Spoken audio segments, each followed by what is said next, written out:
Glória a Deus. E se você puder abrir a tua Bíblia no livro do profeta Jeremias, no capítulo 18. Livro do profeta Jeremias, capítulo 18. Há uma história bastante conhecida. Muitos já podem ter ouvido uma mensagem nesse texto. E há alguns dias atrás, o Senhor me incomodou dizendo assim: vai ao livro de Jeremias. E eu disse: sim, Senhor, vou ler o livro de Jeremias. E li os primeiros 17 capítulos. E o Senhor falou muito ao meu coração. E quando chegou no livro, no capítulo 18, aí sim o Senhor ministrou uma palavra no meu coração. E eu quero intitular essa mensagem que eu vou passar a vocês como tirando o cisco do barro. Tirando o cisco do barro. Amém? Amém. E eu tenho convicta certeza que o Senhor há de bradar dentro do teu coração e fazer algo aqui nessa manhã. Louvado seja Ele. Capítulo 18 de Jeremias. Jeremias é um dos profetas mais considerado o mais corajoso da Bíblia Sagrada. E na verdade, para um ministério que ele foi chamado, com certeza precisava ser corajoso, ter força de vontade, ter ânimo em servir o coração, servir a Deus com todo o coração. E por certeza, por ele ter já desde o ventre da tua mãe sido escolhido por Deus, Deus o separou para este ministério. Então Jeremias é considerado um dos profetas mais fortes de todos os profetas que a Bíblia menciona. Ele, no sentido de coragem, é um dos profetas mais fortes da Bíblia Sagrada. Forte por quê? Porque teria que ser assim mesmo. Porque para pregar para um povo que não queria ouvir, precisava de ser forte. E precisava de ter muita certeza do que Deus era e do que Deus faz, para que ele permanecesse firme no propósito que Deus havia o chamado. Então precisava de ser forte, sim. Então Deus chamou Jeremias para este ministério. Lembrando aos irmãos que no capítulo 18, Deus por muitas vezes já tinha chamado a atenção de uma nação que nessa época já estava dividida entre Judá e as demais outras tribos. Então Deus chamou Jeremias para cumprir um ministério para uma nação chamada Judá. E esse ministério tinha por um intuito de Deus, da parte de Deus, levar Judá ao arrependimento. E ter a consciência de que existia um Deus que estava a todo tempo querendo que eles voltassem para o centro da vontade dele. Então foi chamado Jeremias. E nessa época, sempre quando nós vemos falar do povo de Israel, a gente sempre vê Deus querendo chamar a atenção do povo de Israel para que se voltasse a ele. E como o povo não respondia ao chamado de Deus, Deus aprove algumas atitudes no meio deste povo para tentar despertá-los para a grande obra que Deus queria. E justamente no capítulo 18 nós estamos já na segunda etapa de que Deus fez com que as nações adversárias a Israel o tomasse cativo e levasse para um lugar para que eles pudessem então, com permissão de Deus, aprender ou talvez ter a consciência do Deus que eles serviam. Então estamos aqui na segunda levada. Já 2 vezes Deus havia tentado chamar a atenção do povo para que o povo pudesse prestar atenção no que ele queria que o povo fizesse. Então ele entregou toda aquela nação por parte. Foi 3 levadas que Israel foi levado cativo à Babilônia. Durante 3 levadas, aqui nós estamos na segunda, quando Jeremias então levanta como um profeta. E nessa intenção de Deus entregar aquilo que era dele para as pessoas, só tinha um significado: levar as pessoas a reconhecer quem ele é. E às vezes na nossa vida Deus vai fazer isso. E o que essa mensagem tem a ver se ela se diz respeito a uma nação chamada Judá? Nós podemos aplicar essa mensagem de Jeremias tanto para uma nação, quanto para uma família, quanto para um indivíduo. Nessa manhã, aprovo o Senhor trazer você aqui, porque o Senhor quer falar ao teu coração acerca do que Ele tem para com você, para talvez te aplicar alguma disciplina, ou talvez levar você a estar no centro da vontade dEle, que é o maior propósito que Ele tem para a tua vida aqui. Então, já que você está com a tua Bíblia, vamos então nessa viagem, vamos embarcar junto dentro deste livro. E eu tenho convicta certeza que o Senhor, ao terminar essa mensagem, o Senhor há de pegar você e te levar você ao centro da vontade dele nessa manhã. Se prepare para você sair aqui dessas portas para fora nesse dia, já andando na presença de Deus, andando no Espírito, andando regozijando, rejubilando. Por quê? Porque o Senhor te levou para o centro da vontade dele. Amém? Você está preparado para isso? Você quer receber isso de Deus? Amém? Então vamos ler esta passagem. Capítulo 18 de Jeremias. Um texto bastante conhecido. A palavra do Senhor que veio a Jeremias, dizendo: levanta-te, desce à casa do oleiro, e lá te farei ouvir as minhas palavras. E desci à casa do oleiro, e eis que estava fazendo a sua obra sobre as rodas. Como o vaso que ele fazia de barro se quebrou na mão do oleiro, tornou-se a fazer dele outro vaso, conforme que pareceu bem aos olhos fazer. E então veio a mim a palavra do Senhor, dizendo: não poderei eu fazer de vós como fez este oleiro, ó casa de Israel? Diz o Senhor diz o Senhor: eis que como barro na mão do oleiro, assim sois vós na minha mão, ó casa de Israel. Senhor Deus, o Senhor conhece a motivação do meu coração. O Senhor sabe qual é a intenção, e isso que me deixa seguro no que eu vou falar. Porque a motivação que há no meu coração, ela tem um peso. E se esse peso não for para louvor e glória do teu nome, para mim não serve. A motivação, Deus, tudo está relacionado no que a gente faz. E se a gente tem a motivação correta, a gente faz as coisas corretas. E nessa manhã, Deus, a cada um desses que o Senhor colocou para ouvir a tua palavra, que eles possam alcançar e ser alcançados pela motivação que o Senhor tem colocado no meu coração, que é unicamente para que nós voltemos ao centro da tua vontade. Me ajude a conduzir as tuas palavras, Deus, conforme o teu querer e a tua vontade.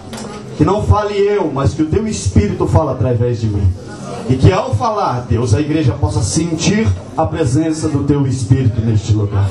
E que ao ministrar a tua palavra, haja uma fluidez do teu Espírito, Senhor. O Senhor diz na tua palavra que aonde o Espírito do Senhor está, aí há liberdade. O Senhor diz na tua palavra que onde o Espírito do Senhor está, até aquele que está triste salta de alegria na tua presença.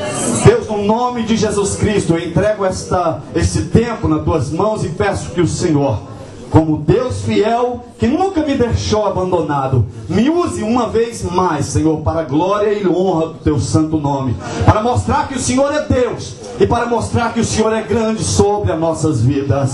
No nome de Jesus. Amém e amém. Amém? Se você puder, fique aí com a tua Bíblia aberta, e se quiser anotar os versículos que iremos mencionar, fique à vontade, faz parte, e você vai depois estar gravando e estar digerindo mais aquilo que o Senhor está falando nessa manhã. Ok, vamos nessa. Jeremias, chamado no primeiro capítulo do profeta Jeremias, no versículo de número 5, a Bíblia diz que Deus já havia separado desde o ventre da mãe dele. E nisso Deus já começou a ministrar no meu coração, porque cada ser humano que pisa na terra, ele já pisa aqui, ele já nasce com um propósito designado por Deus aqui na terra. Muitos de nós andamos por lugares tortuosos, andamos por lugares errantes, porque ainda não entendemos o propósito que Deus tem para com as nossas vidas. Mas desde menino, desde quando Jeremias ainda era informe, quando estava no ventre da mãe dele, Deus já havia não simplesmente separado Jeremias para ele, mas como tinha entregado um ministério específico na mão dele. E este ministério era de ser um sacerdote, porque Jeremias era filho de sacerdote. E ele cumpriu então o chamado de Deus aqui na terra. Olhe para o irmão que está do teu lado e diz assim: olha, você não está nessa terra em vão. Deus tem um propósito para a tua vida aqui na terra. Amém. Glória a Deus. Deus tem algo para você nessa terra. Tem algo para mim nessa terra. Você não é um mero viajante em uma terra ou em um lugar que não tem fim. Você nasceu com um propósito. Deus te escolheu com um propósito. Amém. Antes de você existir, Deus já planejou você como você é. Nas características que você tem, da cor que você tem, da estatura que você tem. Antes de você ser formado, Deus já estava com um lápis de ouro escrevendo a história da tua vida. Então não se sinta que você é alguém que simplesmente está viajando em uma terra que nem sequer sabe aonde que vai parar. Eu quero te convidar nessa manhã a entender que Deus tem um propósito para a tua vida aqui na terra. Amém. E quando você começar a entender este propósito e abraçar este propósito, você vai estar indo em direção ao centro da vontade de Deus. E sabe uma coisa? Quando nós entendemos o propósito de Deus, Deus nos coloca em determinados locais para abençoar outras vidas. Deus faz de nossas vidas instrumento nas mãos dele. Ele nos coloca em determinadas circunstâncias, situações e diz: filho, agora abre a tua boca, porque eu falarei através de vós. Amém. Então você abre a tua boca e Deus começa a cumprir o propósito em outras pessoas. Com isso, o reino de Deus vai crescendo, vai tomando forma. E num dia, quando aprover ao Senhor, a Bíblia diz que Jesus vai manifestar no céu e vai convidar aqueles que estão dentro do centro da vontade dele. E vai dizer: vindes, amado do meu Pai, porque eis que tenho vos preparado um lugar. E o lugar onde eu tenho preparado é para que vós estejam comigo, diz o Senhor. Então, somos como um instrumento nas mãos do Senhor em lugares determinados. Já começamos a ver aí essas características no ministério de Jeremias. Mas não era só isso. A missão que Deus tinha para Jeremias daria para colocar como o mesmo filme que tem: Missão Impossível. Essas seriam as características do ministério de Jeremias. Você vai ter que ter algo que é similar àquele filme: uma missão impossível. No caso de Jeremias era quase impossível. Por quê? Porque olhando pelos olhos humanos era impossível. Mas por causa que Jeremias estava no centro da vontade de Deus, existia um fio de esperança para que aquilo que ele iria falar pudesse dar algum resultado. Mas era quase impossível. Mas no capítulo 1, no verso 18, a Bíblia diz, e eu trouxe essa palavra, e já ministrei essa palavra sobre a liderança dessa igreja, o pastor Jorge, pastora Ruth. No versículo 18 do primeiro capítulo, diz que Deus falou para Jeremias essas palavras, que eu a traduzi e a repeti aos pastores dessa igreja: eis que eu te coloco como cidade forte. Vamos lá, versículo 18. Eis que te coloco como cidade forte, coluna de ferro e muro de bronze. Deus está completamente dizendo isso aos pastores dessa igreja, que Deus coloca eles neste ministério como cidade forte, amém, como coluna de ferro, glória, e como muro de bronze. Eu vou ser mais claro para você: Deus está blindando o ministério do pastor Jorge e da pastora Ruth. Aleluia. Você sabe o que é isso? É blindar, é revestir de uma capa para que não ultrapasse sobre a vida deles algo que venha atingir no pessoal. O que Deus está fazendo é que está cobrindo a vida deste casal para todas as setas inflamadas do diabo. Aleluia. Tudo que tocar vai cair por terra. Em nome de Jesus. E tá bom, é só para eles? Não. Todos os que estão no centro da vontade de Deus, aleluia, e que querem entrar no centro da vontade de Deus, esta é a proposta de Deus para a tua vida hoje. Amém. Filho, se você ouvir a minha voz, eu vou te fazer cidade forte. Filho, se você ouvir a minha voz, eu vou te fazer coluna de ferro. Filho, se você ouvir a minha voz, eu te farei muro de bronze. Eu vou blindar a tua vida. Aqueles que tentarem tocar em ti não conseguirão, porque eu sou o Deus de Israel e sou o teu Deus, diz o Senhor. Aleluia! Glória a Deus. Mas como assim? É o mesmo sentido que tem o Salmo 91. Aquele que habita no esconderijo do Altíssimo, à sombra do Onipotente, descansará. Você sabe que a conotação que tem ali é a mesma de uma galinha quando tem os teus pintinhos? Os pintinhos, quando nasce, você vai chegar perto de uma galinha, ela avança, ela não quer que toque nos pintinhos dela. Ela protege, coloca as asas sobre os pintinhos para proteger, para guardar. Essa mesma expressão é a que tem no primeiro versículo do Salmo 91. Deus, como um pai amoroso, estende as asas dele sobre as nossas vidas e nos recolhe para debaixo dele, dizendo: aqui ninguém toca, aqui ninguém mexe, e ai de quem tocar, porque o nosso Deus, ele nunca perdeu uma batalha e nunca perderá.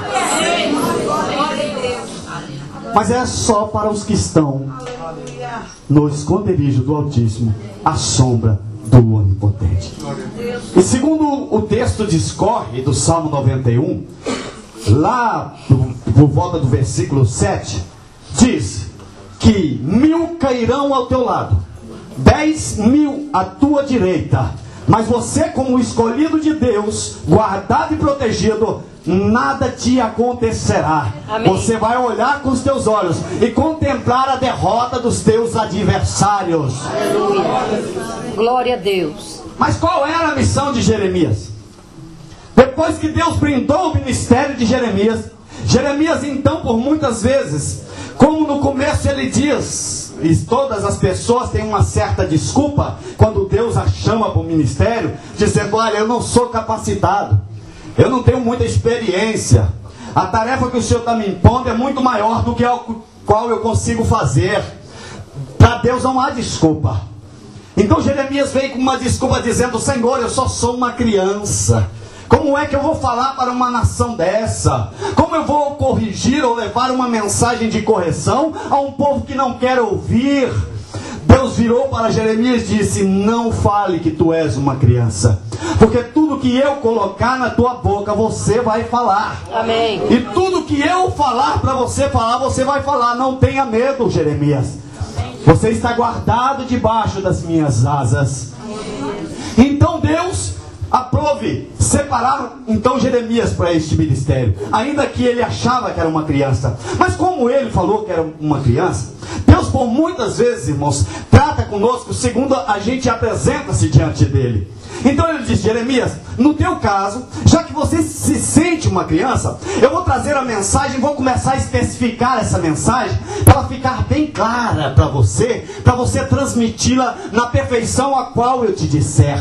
E nisso, no capítulo, em outras ilustrações, no capítulo 13, tem uma ilustração que Deus manda Jeremias ir comprar um cinto. No que Deus vai comprar, no que Jeremias vai comprar um cinto, Deus fala para ele: vai lá em tal determinado local e enterra esse cinto. Você não sabe o que é isso. Um cinto para um sacerdote no Velho Testamento era algo de ouro, é algo, uma joia rara, porque somente sacerdote podia usar.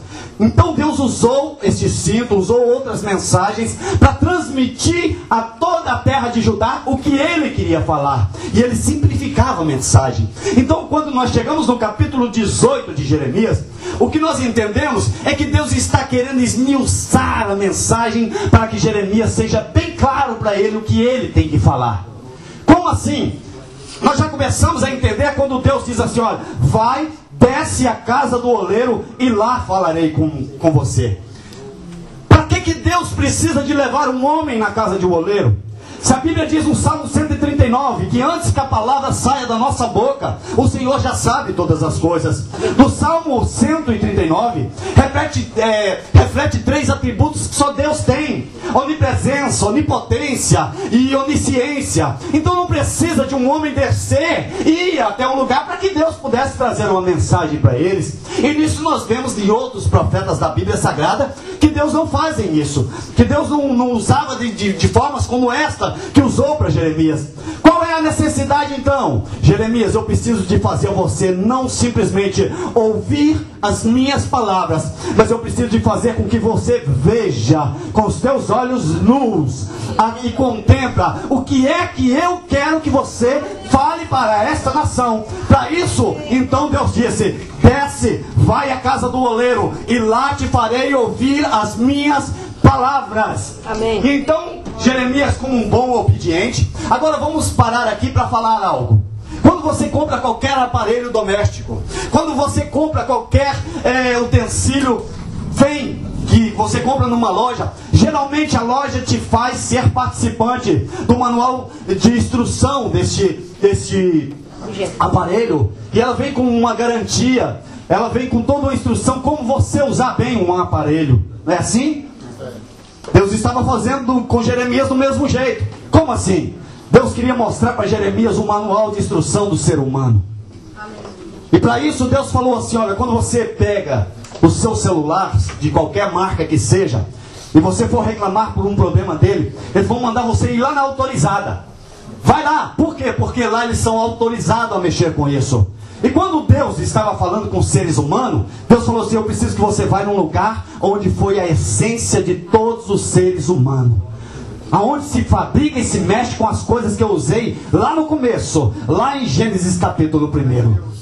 Então Deus foi e falou isso a Jeremias: desce à casa do oleiro. Por quê? Porque para mexer com barro tem que ser na olaria. Amém.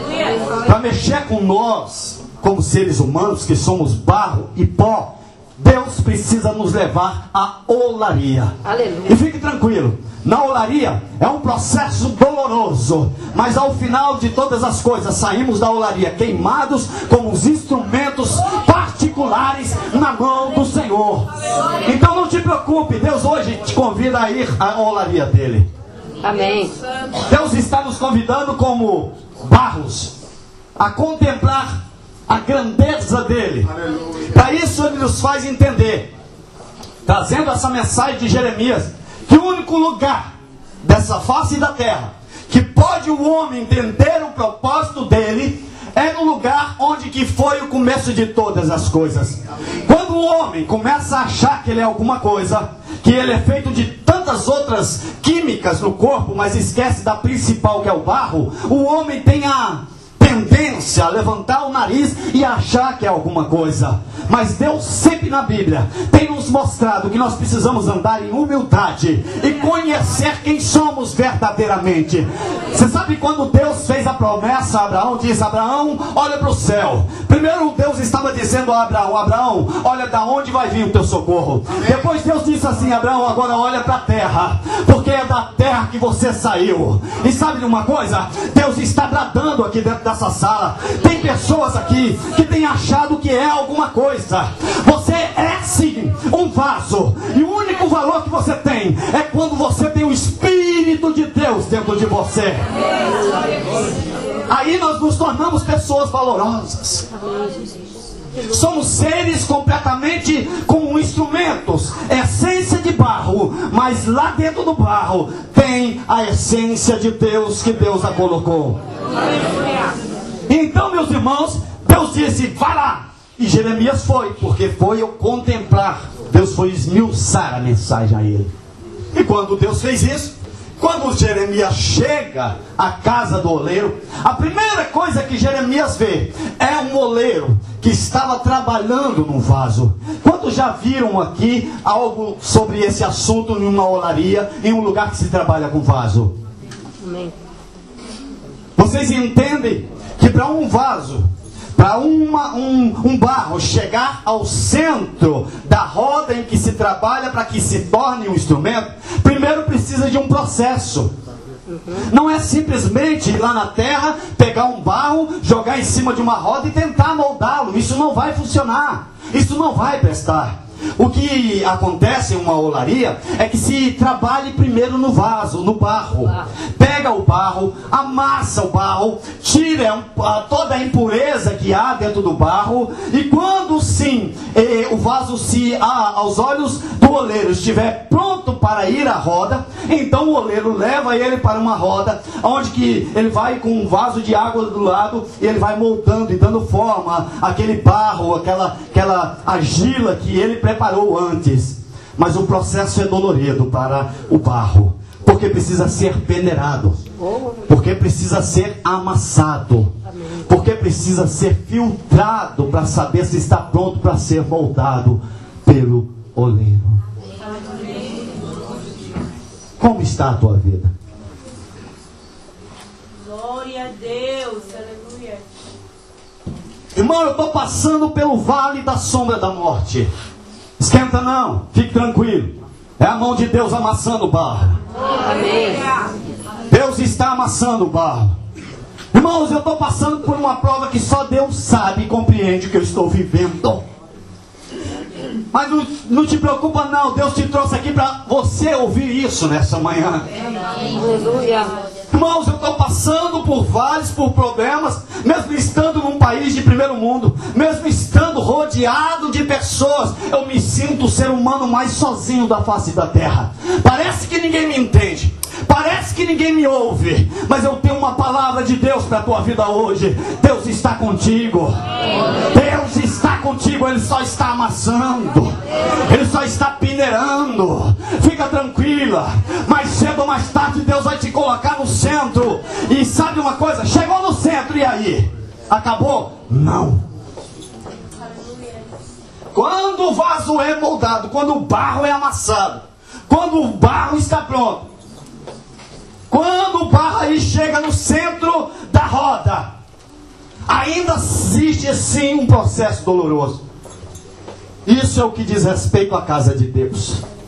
Aleluia. Quando nós estamos no mundo, o mundo nos amassa, o mundo nos pisa, o mundo judeia, ele nos massacra, ele passa por cima da gente às vezes como um trator.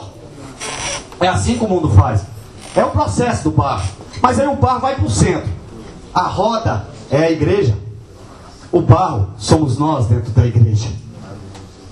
Mas acabou? Já está pronto? Não. O oleiro ainda vai amassar mais um pouquinho.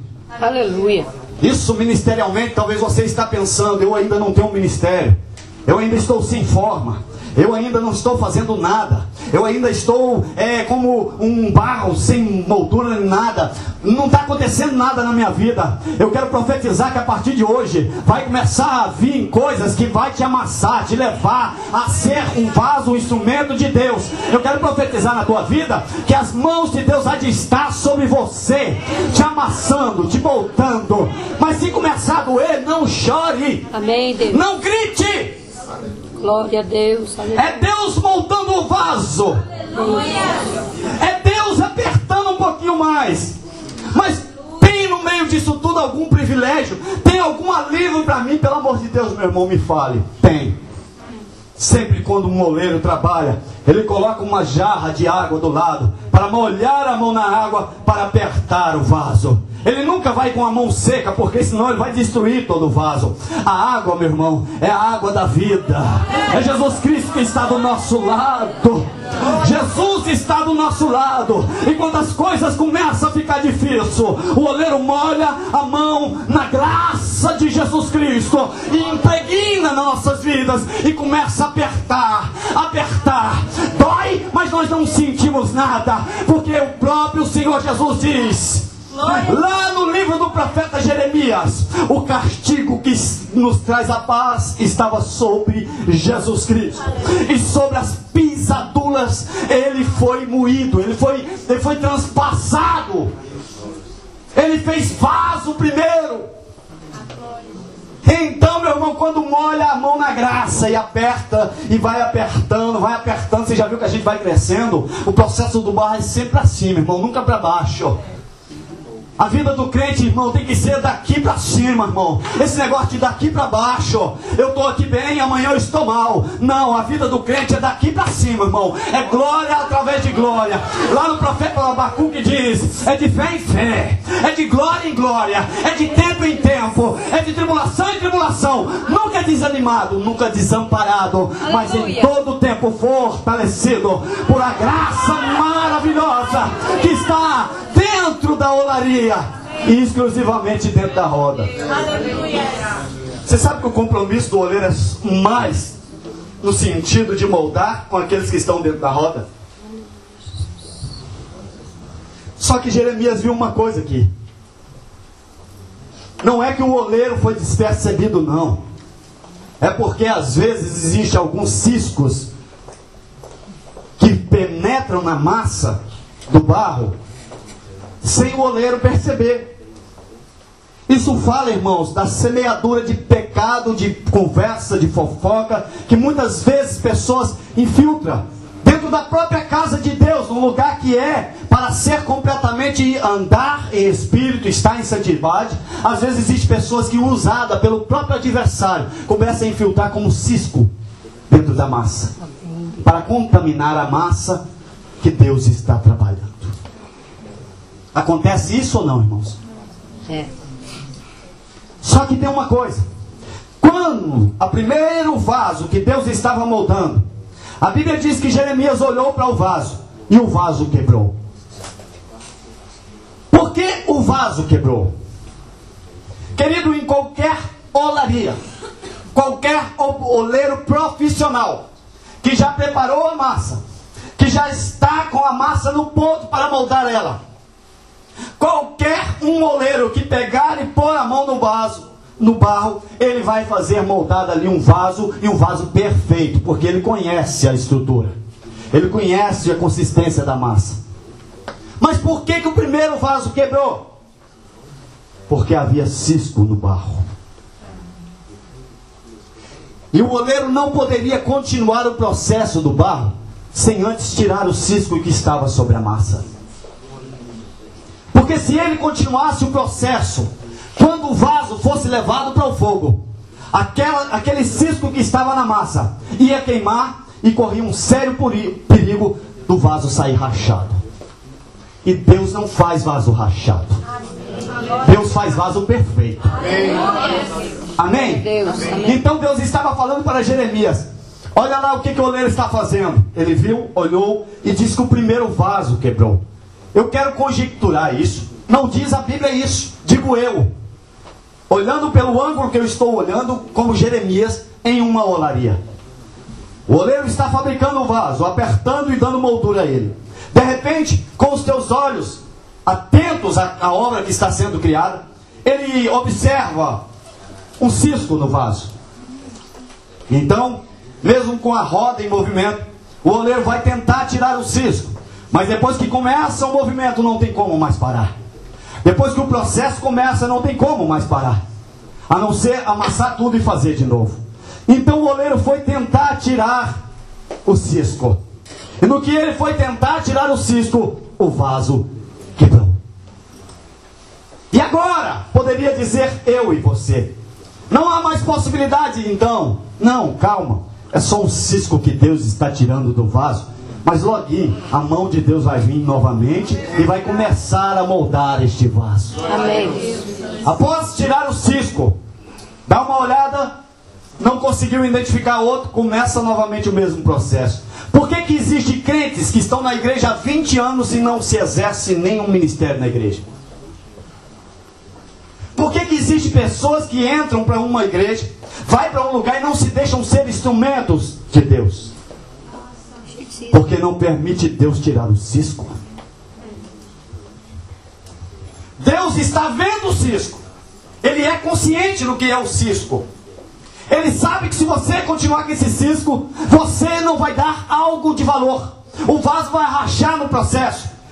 E Deus quer tirar o cisco do vaso. É por isso que eu intitulei essa mensagem: tirando o cisco do barro.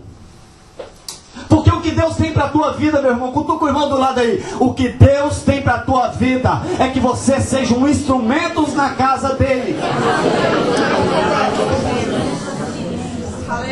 Mas você não deixa Deus tirar o cisco.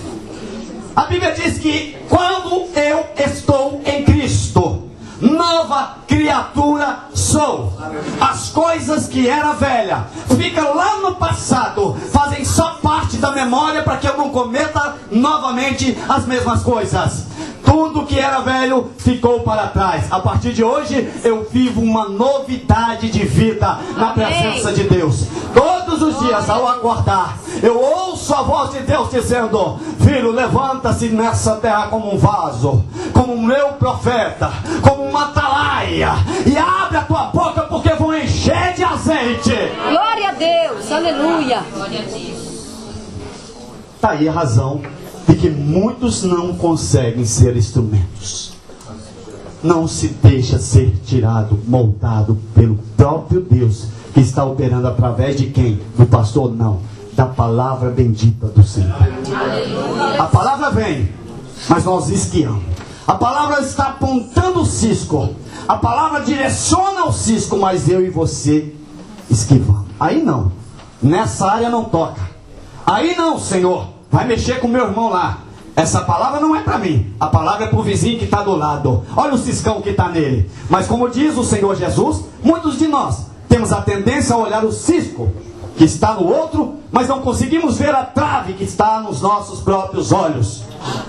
Então, meu querido, se você quer enxergar o cisco das pessoas, tira primeiro a trava do teu olho. Julgamos pessoas. Não fomos convidados a ser juízes, mas deixamos de ser barro para nos tornarmos juízes dentro da casa de Deus. Eu acredito que Deus está falando nessa manhã, sim ou não? Amém. Deus está bradando nos nossos corações nessa manhã. Amém. E então o primeiro vaso quebrou, tirou o cisco. E o que significava esse cisco? Era o pecado de Judá.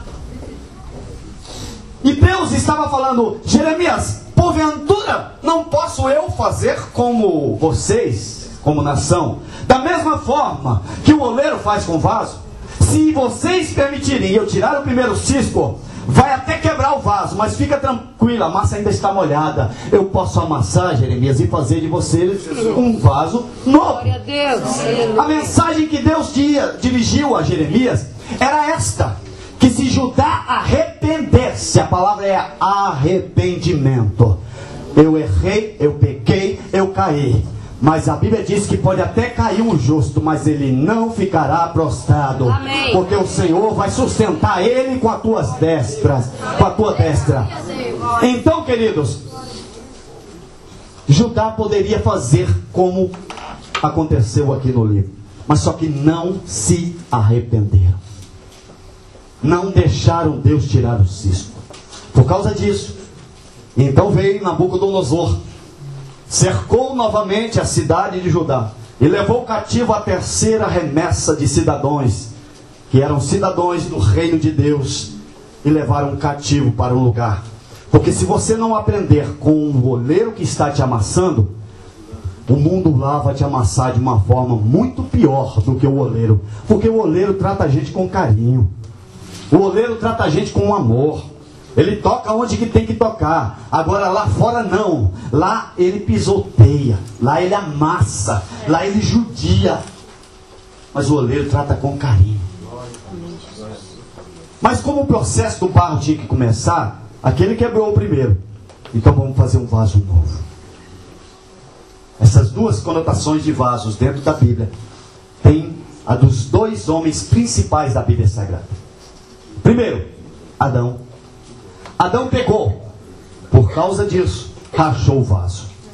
Era vaso rachado. Não conseguiu passar pela fornalha de fogo. Deus precisava de um vaso novo. Aí lá em cima, tinha um que não era vaso. Pelo contrário, ele era a essência dentro do vaso. Mas lá em Filipenses, no capítulo 2, diz que ele deixou dessa essência para se tornar um barro, como eu e como você. E ele viveu aqui sobre a terra. E ele diz que é para nós termos os mesmos sentimentos que há nele para com o próximo. Está havendo isso? Está havendo isso? Temos o mesmo sentimento de Jesus? Mas aí, como ele veio como um vaso diferente, ele precisava passar pela fornalha. E aí o inferno inteiro se levantou, pensando assim: quebrou o processo desse vaso também. Como o primeiro vaso quebrou, o segundo também vai quebrar. E então, Jesus foi entregue, foi morto. E pensavam assim: acabou, não dá mais para cumprir o ministério do vaso. Então a Bíblia diz que Jesus foi enterrado, morto, foi sepultado. Mas Jesus ficou 3 dias na fornalha de fogo, para sair de lá um vaso cheio de honra, cheio de glória. E a Bíblia diz que após ele passar pela fornalha, e ele sair lá na frente, a Bíblia diz que não é dado na terra, nem no céu, nem em outro qualquer lugar deste universo, um nome que é sobre o nome dele. O nome de Jesus, que todo joelho tem que se dobrar, tem que se curvar diante de Jesus Cristo. Quando Jesus, a gente mencionamos assim o nome de Jesus Cristo, o diabo tem que bater em retirada. Amém. Vamos ficar de pé? Aleluia. Aí você está, eu sou vaso. Pode ser que quando Deus te fez vaso, você deixou de estar no centro da vontade de Deus para fazer as tuas próprias vontades. Mas por causa disso o vaso quebrou.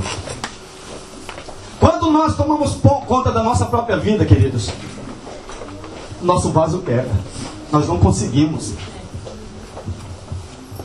Mas quando nós a entregamos para Jesus, Jesus é o oleiro dos oleiros. Amém. Jesus estava na olaria no primeiro estágio, quando ainda estava em projeto a vida do ser humano. Quando ainda falava-se no céu, façamos o homem conforme a nossa imagem e semelhança. Então Jesus estava presente naquela reunião que lançou o projeto sobre os vasos da terra.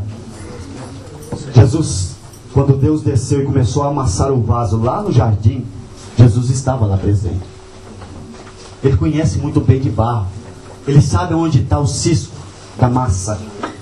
Não adianta nós chegarmos aqui e achar que Ele não está sabendo. Ele está sabendo. Ele está vendo todas as coisas. A Bíblia diz que Ele não vê como os homens vê, porque os homens vê a casca, a roupa, o cabelo, o sapato. Mas Jesus olha lá dentro, no íntimo. Ele consegue identificar a nossa essência, o que está lá dentro. Quando é que o vaso fica pronto? Tem 3 vasos. Encontrei no Velho Testamento 3 vasos que ficou pronto. Está em Daniel capítulo 3. Diz a Bíblia que naqueles tempos, como nos dias atuais, não se fez daquela mesma forma, mas nos dias atuais se faz de alguma forma semelhante a essa, mas para enganar as pessoas. Naquela época, a própria Nabucodonosor construiu uma estátua bem grande e colocar em uma determinada província e dizer todas as vezes que alguém ouvir o som de um instrumento, de um pífaro, de uma harpa, de um instrumento de cordas, tem que se prostrar diante dessa estátua. Então, naquela época, todo aquele que não prostrasse diante dessa estátua era lançado na fornalha de fogo. Olha a fornalha aí do vaso. 3 vasos resolveram a não se dobrar diante daquilo que o rei havia estipulado. Então o rei mandou chamar. Quem são esses que abusam de mim? Pensam que eu não tenho autoridade? Vai lá e manda chamar. Quando eles apresentam diante do rei Nabucodonosor, eles dizem assim: toca agora todos os instrumentos. E ficou aquela melodia. Vamos tocar aí?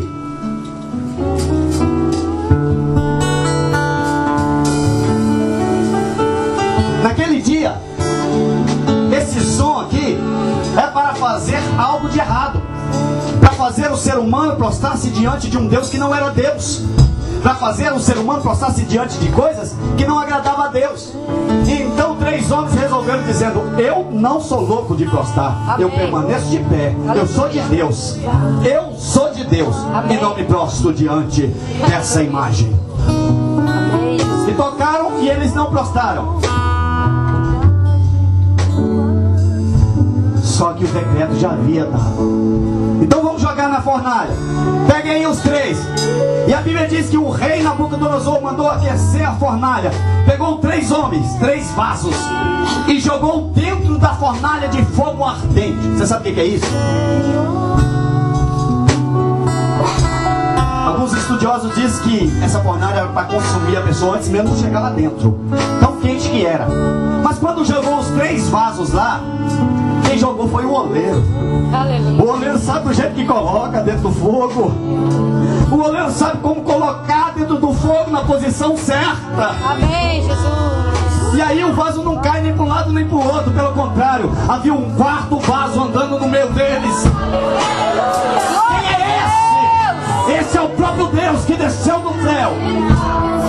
Está andando no meio dos vasos.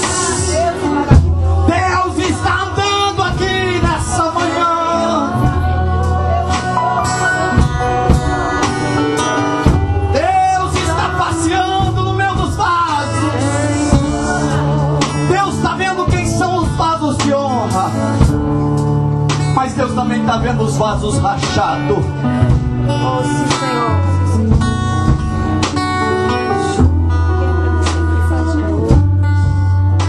Quando eles saíram da fornalha, saíram de lá fresquinhos, como vasos de honra. A Bíblia diz que nem fumaça havia neles. Cada rachadura que estiver aí. Oh, Espírito de Deus. Os dias atuais estão fazendo as mesmas coisas. Não tem uma estátua erguida, Glória a Deus. mas tem tantas coisas que te oferecem como um prato e você se dobra. É verdade. Você se prostra. Mas Deus te manda falar que o único lugar que Ele te quer prostrado, quando tocar algum tipo de instrumento, é aqui na casa dEle, para adorar e bendizer ao nome dEle. Oh, Riachacamanai. Glória a Deus. Oh, Derecandarabaxo, Comarabaxo. Aqui sim se curva. Aqui tocou os instrumentos, dobra, se curva, se humilha diante da presença daquele que pode.